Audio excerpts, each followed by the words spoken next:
All right, well, good afternoon, everyone. I'm Carol Clancy. And I'm Amy Pastoric. It's really great to be here this afternoon to close out another summit conference, and we're super glad you were able to join us here over the past couple of days and hoping you walked away with a couple new tools for your toolkit.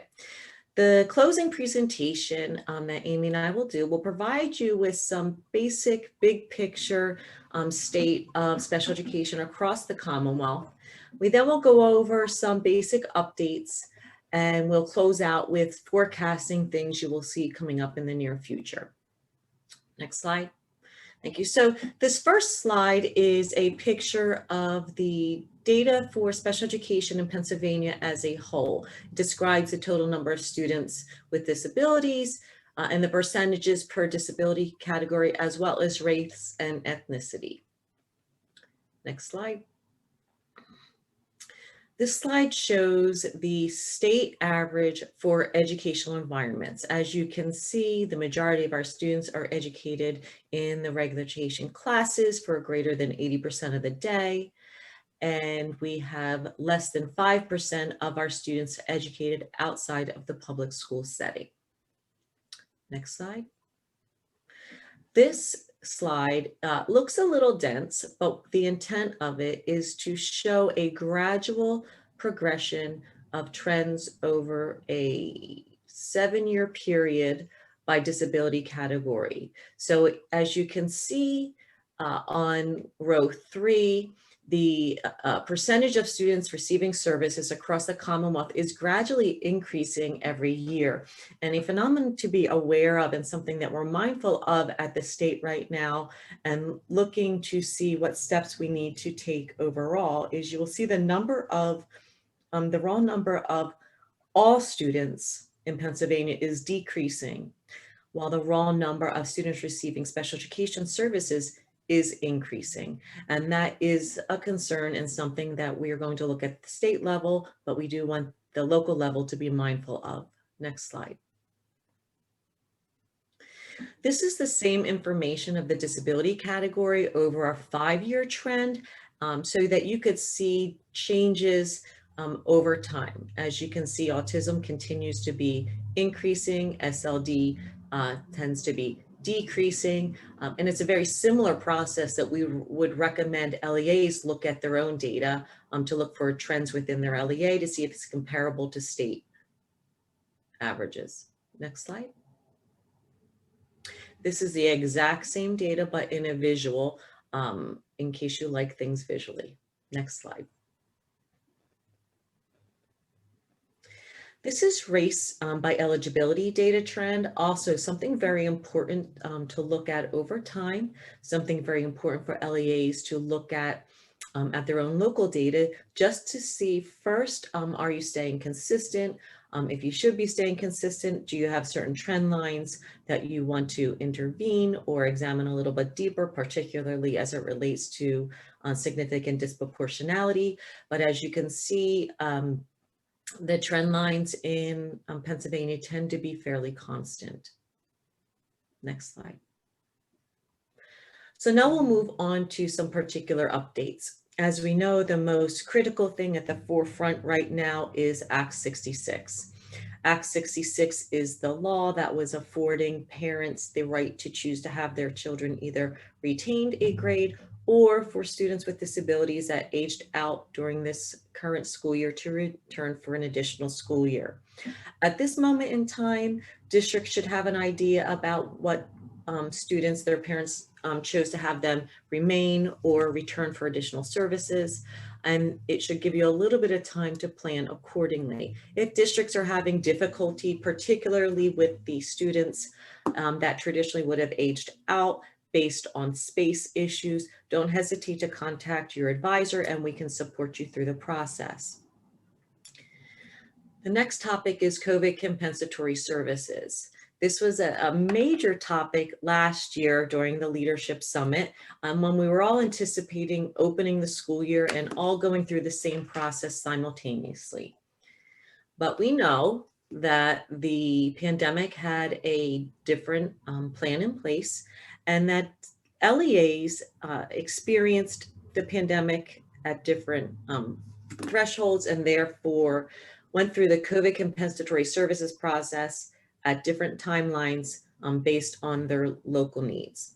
So what this has done is in certain areas of the state, they have completed the process. They were open for the majority of the school year, and they will open up this school year, hopefully without any concerns, and be able to move forward. In other areas of the state, they were unable to truly fully open up even for the summer programming. So they may need to start this process when the school year opens. For other school districts that were still impacted by the pandemic and were operating open sometimes, closed sometimes, and they still may have an issue with students that had difficulty receiving FAPE last year. We're going to talk a little bit in a couple slides in the future of this presentation on how to best address that, but we will be coming out with an additional COVID compensatory guidance for reopening school that will help support this process under this new lens.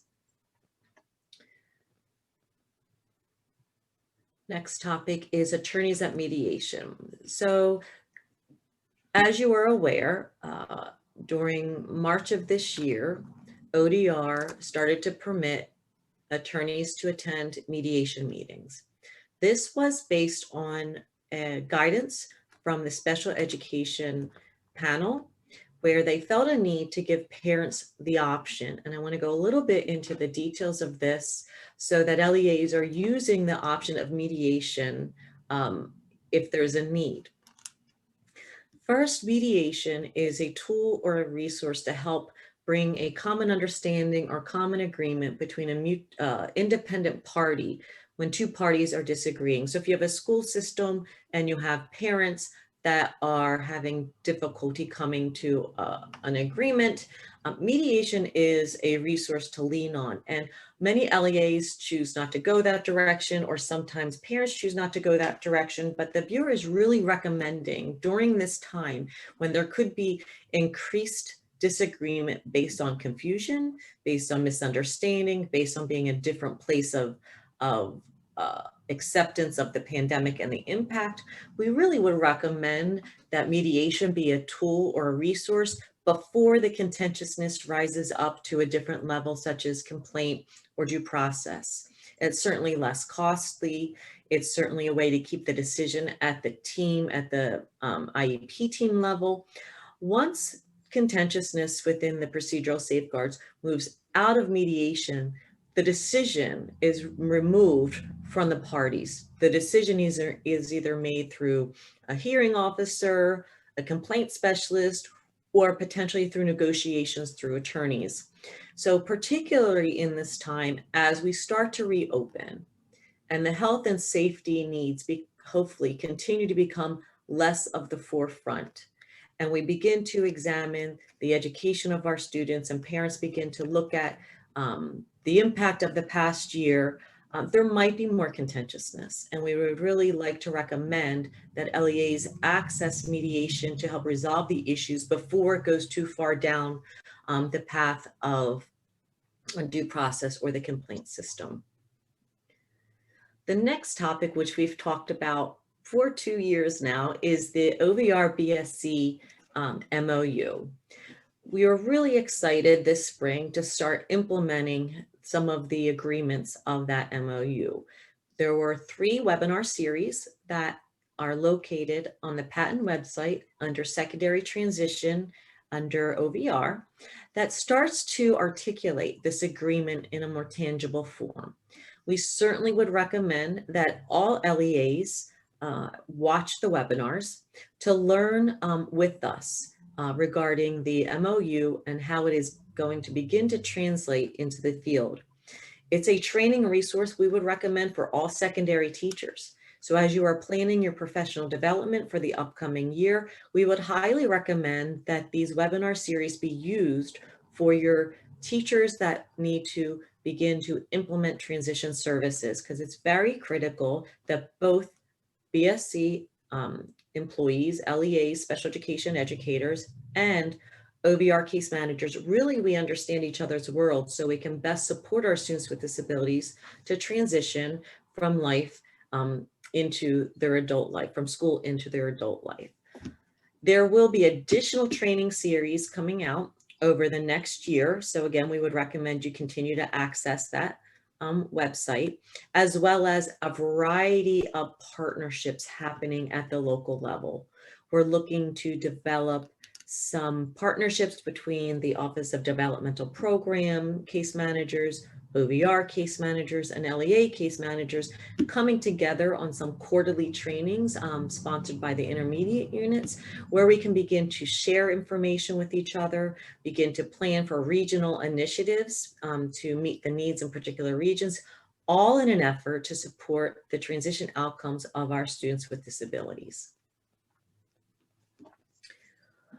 Okay, at this moment, we're going to move into what you can anticipate over the next school year.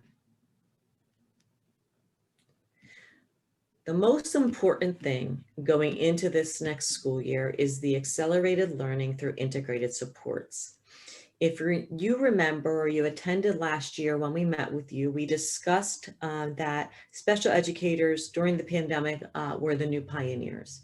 We needed to figure out how to support our educators. We needed to support our students with disabilities on how to navigate the pandemic and continue to learn, access FAPE in a whole new way that was unknown to us. And it is a moment to look back and say, we are super proud of you.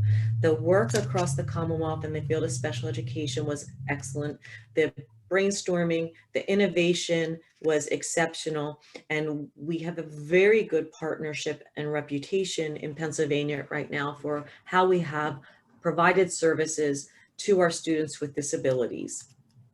We know at the Bureau that is a direct result of the work that you did by leading your teachers across the Commonwealth during that very difficult time. So kudos to you and thank you so much for making Pennsylvania very proud. So last year we were pioneers. This upcoming year, as critical as last year was, this upcoming year cannot be more important. How we navigate out of this pandemic is more important than how we navigated within it. Because now is our opportunity to ensure that our students that may have been negatively impacted, students with and without disabilities, have the opportunity to make up the lost skills or to make more meaningful progress than they could during the pandemic when we have all of the tools and resources in front of us. So this accelerated learning through integrated support system is an initiative out of the Pennsylvania Department of Education. It's a systemic implementation for all students. And this is the framework which we are recommending schools address the needs that may be entering their buildings.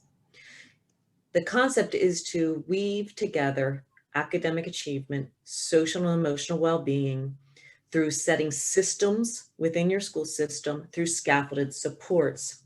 The number one thought process at PDE right now is the social and emotional well-being of our students and our teachers and our staff as they reopen school. Every single one of us and every single one of them have had a different, unique experience during this pandemic. So how they show up to your door, how they show up to your classroom door or in your classroom really is going to be different and unique. And the school systems and the classrooms and the teachers are going to need to feel supported and equipped to meet all of the different needs within their classrooms, whether students have disabilities or not. So being prepared to greet the students and support them to make the social and emotional adjustment back to school is the priority. There are trainings on the PDE website that help provide some supports and considerations for school districts addressing these concerns.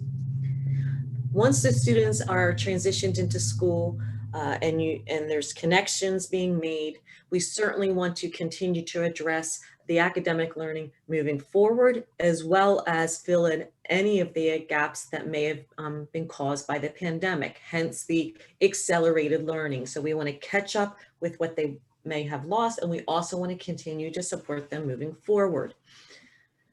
So this again is approach for all students, and our students with disabilities are regular education students first. As a result, they will have access to all of these supports. So it's really important that our special educators are involved in this process. Our special education leadership is involved in this process in this district, supporting a strong, firm foundation of the accelerated learning model, because we know the stronger this process is, the more students will be acclimated and be able to catch up and make progress, which in the long run would help support inappropriate referrals for services if we can support them through this process through a tiered support. One of the most exciting pieces of this accelerated learning through integrated supports that I find is that when you go onto the training and you look at the scaffolded supports, the very first training of part of scaffolded supports is the universal design for learning principles. So it certainly isn't the certification piece of it, but it is taking the foundational concepts and the principles of UDL for regular education to be prepared to support the social emotional needs as well as the academic needs that may be in your classroom. And it's really the first time that I remember regular education messaging this. And for us, we all know that when regular education messages it and it moves forward, it certainly supports our students and the whole framework of special education. So I'm super excited that that is being messaged out of PDE. The second part of that training is class-wide supports. And that is critical too, because that's reminding everyone that we're starting in the regular education classroom first to support the students where they're at and continue to move forward. When this process is complete, if you're a school system that has not been able to do COVID compensatory services or may need to do additional COVID compensatory services considerations based on wherever you were in the pandemic, it can happen after the accelerated learning process, after you give more opportunity for students to recoup their skills through this process. And the last thing I want to comment before moving on is to remind the field that the additional ARP-ESSER dollars can and should be used for COVID compensatory services. It's a way to not impact your MOE by supplanting work that should be happening. So COVID compensatory services is used for learning loss. ESSER dollars can be used for that, and the funds are available for 3 years. So don't feel that you are crammed into a very short time period. You have time and funds to continue to work with your students with disabilities and families to remedy any potential loss of skills or lack of progress. And it's just important that you communicate everything that you're doing with your families moving forward. Next slide. I did already talk about this. I'm just going to hit this a little bit on this slide, is because UDL is a primary focus of the Bureau this year. So hence it coming out through PDE really supports our cause. We have had a recent PEAL webinar where we're advertising and trying to communicate to families what UDL is. There are 2 grants that will be coming out of the patent system. One is a teacher level grant and one is a systemic school or district level grant. So we would highly recommend schools look for that. And if you would like to be involved, we recommend you be involved. We will be providing additional training for regular education, general educators this school year to support them, to support students with disabilities in their classroom with a targeted focus on the secondary level and students with complex needs at the secondary level specifically, because we've heard from you that that's an area that we need additional support and training.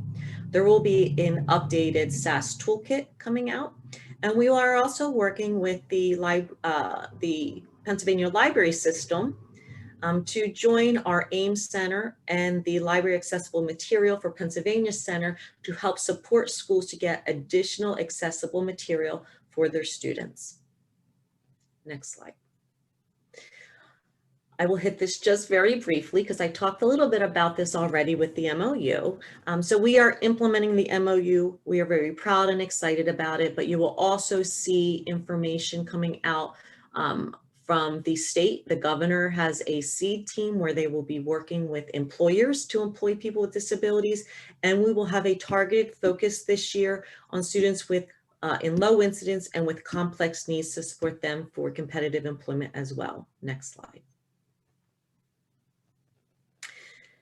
We will be revamping the interagency collaboration. With one thing through the pandemic is I have worked very closely with all of our sister agencies, and we intend to keep that moving forward, as well as work on some consistency of our local task force operations across Pennsylvania. Next slide. So thank you, Carol. I'm going to take a few moments just to talk a little bit about the Pennsylvania Alternative System of Assessment, as we all know as PASA. We went through our first year of the implementation of dynamic learning maps. We will be working with them for the next testing cycle as well. As you know, we've communicated this quite a bit across the state, that we've had an extension into September. So I know some schools are still getting ready to provide those PASA testing opportunities for students in the start of the 2021 school year. One thing to look out for here in the fall is an updated PASA eligibility tool. It's really important for us to kind of reframe how we look at our eligibility criteria and really just better assist IEP teams to have those meaningful conversations at the table. We really want to make sure that we're looking at every dimension of eligibility criteria for our PASA test takers. So that will be part of the training in the fall.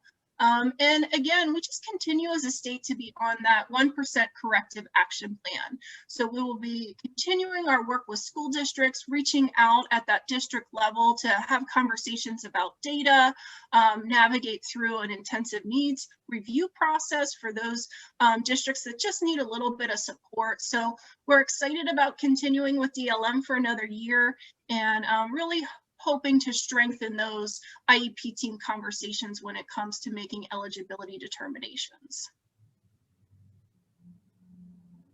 So another area that we have worked on extensively as a bureau is establishing a new special education plan for use in the Future Ready Comprehensive Planning Portal. And when I say new plan, that does not mean new content. We've really revamped the process and the system to streamline it for LEAs. Anyone who has worked through a program profile knows that there's a lot of work there, but it's really good work when it comes to planning it, looking at your staff, assessing your needs, and getting that data in the system in a meaningful way for you. The portal is currently open for our phase 3 schools. I have the dates up there for when those are due, which are next spring. So there's plenty of time at this point to kind of engage in the training. Just take some time to walk through the portal so you can familiarize yourself with it. There's going to be more information here coming in the next 2 weeks for our following phases and when they can get in there and start doing some of that work. Encourage you to reach out to your advisor with any questions that you have. And we're just really excited about the FRC PP portal. We're hearing a lot of good feedback so far, and it's just going to be another tool for us to look at data in a more meaningful way when we're planning in our districts for 3 years to come. So just some notes about what that's going to look like moving forward.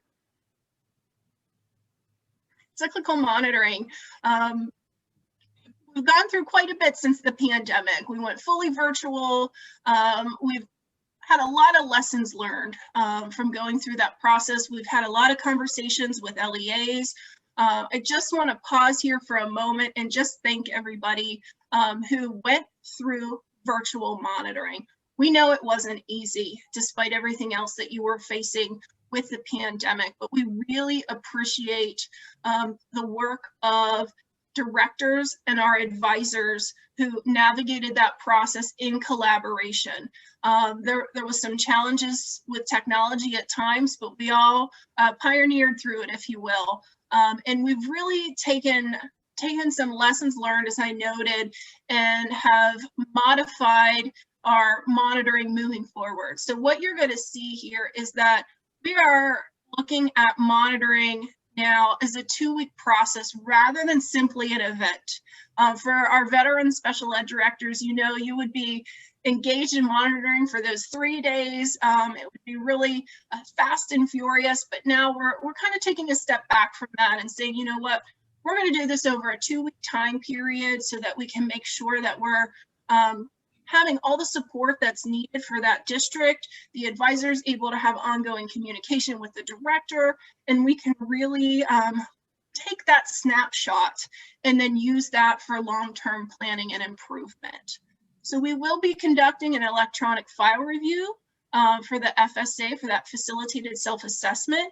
We've heard a lot of feedback that has been working in many schools.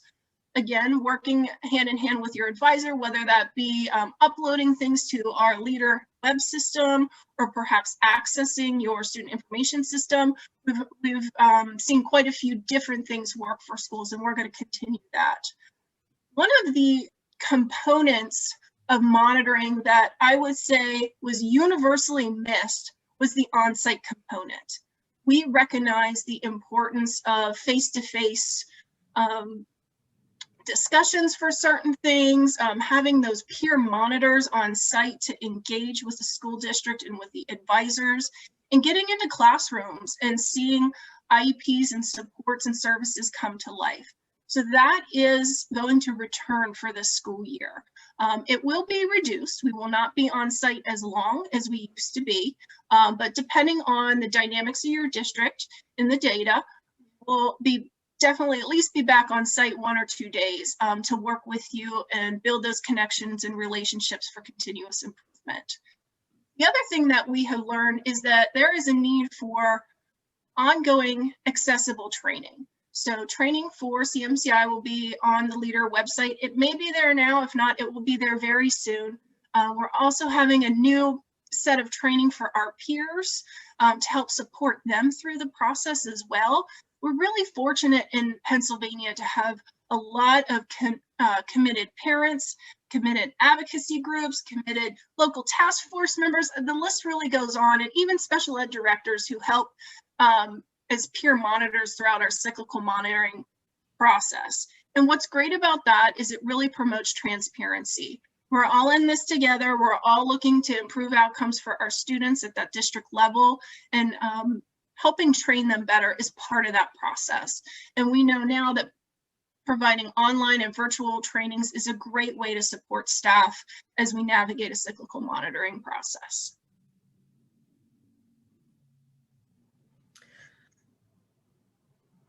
So our next and our last initiative of the Bureau is the Attract, Prepare, and Retain initiative. So we are super excited. We have been doing a series of stakeholder feedback sessions, and the goal is, we know that we cannot do any of what we're talking about right now unless we have a strong resource of staff in our pool that are prepared and remain here a long time to do the work. Without quality staff, we certainly could not support the outcomes of our students with disabilities. Amy, do you want to talk about the survey a little bit? Sure. I'm going to stop share because I'm unable to drop the survey into the chat while I'm sharing. But one of the most important things that we Amy, I just dropped it in there. You did. Thank you, Paula. I appreciate that. Okay. So in the chat, you are going to find a survey. Stakeholder feedback is critical to this planning process. And as special education leaders in the state, we are asking you to take the link here in the survey and share your feedback with us. The survey will walk you through each area, the attracting personnel to the field, retention to the field, and preparation for the field.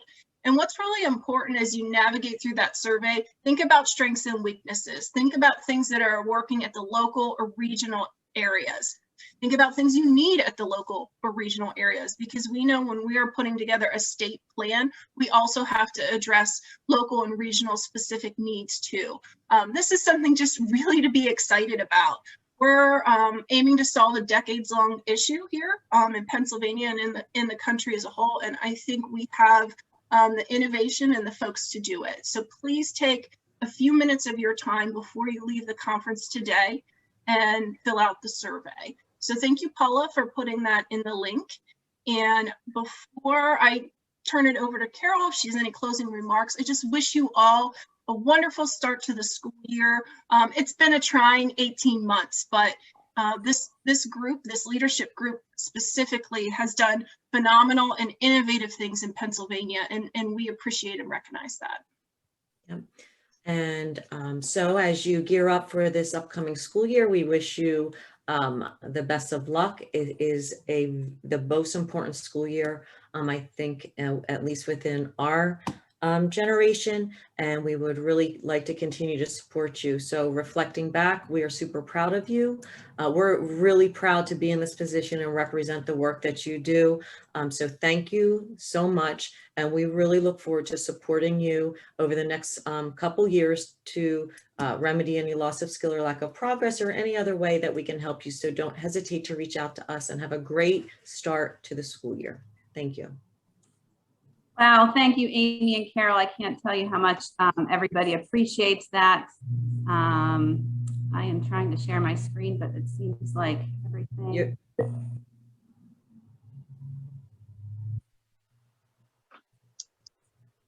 we go.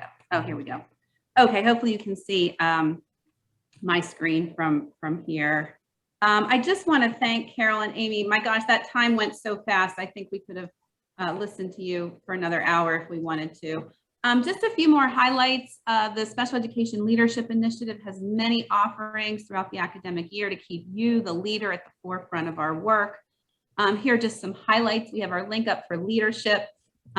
This is a forum offered to fellow practicing special education directors and supervisors for facilitated conversations about timely, pressing topics impacting programs for students with disabilities.